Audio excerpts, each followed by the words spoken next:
Булар акыры тозоктон кутулушту. 2 айга созулган азаптан кийин эми жеңилдей түшүштү. Орус күчтөрү бомбалоосун уланткандыктан Катерина бир нече апта бою Азовсталь заводунун бункеринде жашынып жаткан. Ал алдыда эмне болорун билбесе да, балдарын баары жакшы болот деп жубатууга аракет кылган. Как мы жили? Ачыгын айтсам, абдан оор шартта жашадык.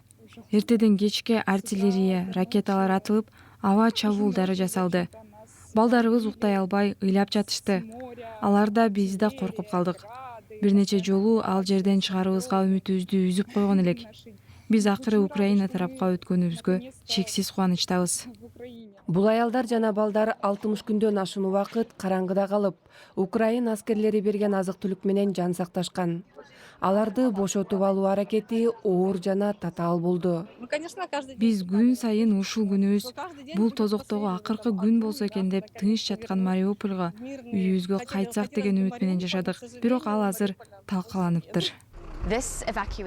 Бул эвакуациялоо согуштун гуманитардык оорчулугун жеңилдетүүгө сейрек жылыш болгонун көрсөтүп турат. Бирок бул автобус менен жүздөгөн эл кете албай калды. Тургундар, анын ичинде ондой жаш бала заводдо дале кала берүүдө.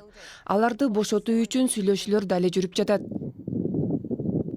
Социалдык тармактагы бул видеодон Азовсталь заводун орус күчтөрү катуу бомбалап жатканын көрүүгө болот. Бир убакта гүлдөп турган индустриалдык аймак учурда талкаланды. Дагы бир тасмадан орус танкалары ири заводдун айланасындагы көчөлөрдө жана парктарда күзөт жүргүзүп жатканын байкоого болот.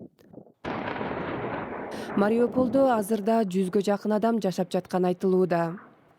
Утром встанешь, поплачешь. Мен такыр кайда барарымды билбейм. Бир эле мен бул абалда эмесмин.